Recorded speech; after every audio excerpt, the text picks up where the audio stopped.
Il y a environ 14 ans, 14-15 ans environ, j'étais à une soirée qui m'a vraiment donné beaucoup de force. C'était une soirée organisée par Israël Torah. Avec un geste comme ça, tu vois ici, ça nous enseigne nos maîtres. Donc si toi tu te couvres comme ça les yeux, ça sert à rien couvrir les yeux. On doit se couvrir les yeux d'une certaine manière. Chaque geste, il est calculé. Et puis pour la petite anecdote, les gens me disent ouais, tiens, il y a votre fils qui passe sur Israël Torah. J'ai fait non, c'est moi, mais j'avais les cheveux noirs. En espérant aujourd'hui même. Et si vous restez avec moi tous ensemble et que nous comprenons bien ces mitzvot-là, nous allons pouvoir changer le monde. Shimshon, j'ai fini. Je n'arrivais pas à accepter, à comprendre comment on pouvait interdire dans la ville la plus sainte au monde l'un des rabbins qui, pour moi, ramène le plus de gens à la Torah. C'est comme si Moshe Rabbeinu vient enfin de rentrer en Israël, et on lui dit « Non mais ta Torah on n'en veut pas, ce serait fou ». Alors j'ai travaillé avec les plus grands, hein, Martin Scorsese, Steven Spielberg et tous. Hein. J'avoue que le seul qui me demande de reprendre mes phrases à chaque fois, c'est Shimshon. Hein. Alors d'un côté, je me dis, c'est la preuve du professionnalisme, tu vois. Mais des fois, je me dis, c'est son côté tunisien, noudnik. Mais bon, je sais pas encore.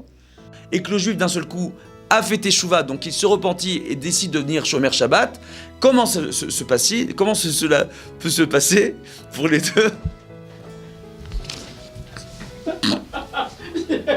Je sais pas ce qui se passe. Je n'ai pas le contrôle de ma bouche. Il y a quelqu'un d'autre qui a pris le contrôle. C'est écoute Israël. Que ce soit pour les Breslev, que ce soit pour les Chabad, que ce soit pour les Ashkenazim, les Sfaradim. On a un message dans Israël Torah, il y a toutes les tendances. Et j'aurais jamais imaginé que ça aurait pu provoquer un impact aussi fort. Mais il a été choisi et il n'a pas dit non à la tâche. Et ça, c'est quelque chose de grand selon moi.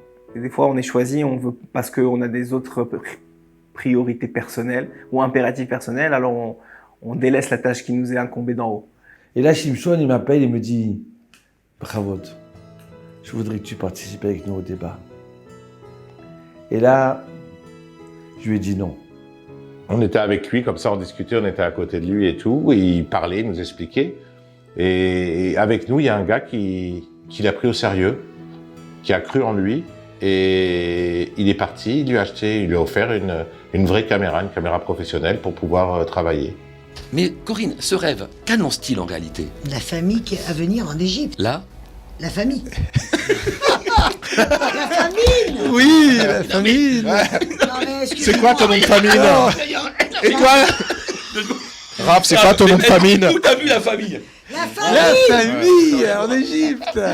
La famine, mais la... Non, J'ai commencé comme ça un chiour qu'on a fait quasiment tous les mois pendant des années à Herzliya en rencontrant cette personne-là grâce à Israël Torah. Donc merci à Israël Torah, merci à Shimshon Nathalie.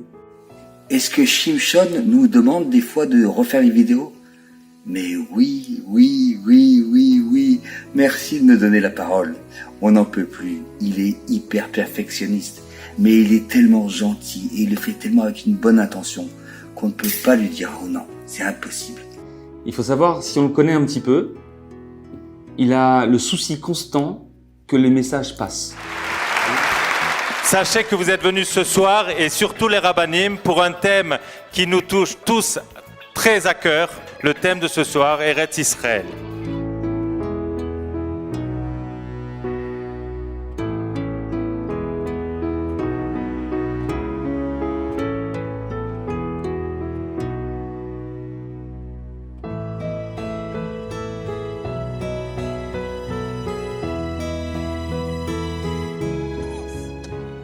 Depuis l'époque d'Abraham, d'Yitzhak et Yaakov jusqu'à nos jours, jamais il y a eu autant d'abondance en Eretz Israël. Et on exporte des fruits à l'extérieur. Je ne sais pas, vous vous rendez compte? Et puis vous, et puis nous, ces juifs qui reviennent de 70 pays, qui parlent 70 langues. Je voudrais l'encourager, je veux dire de continuer. Ce que tu fais, Shimshon, c'est bien, mais il faut continuer.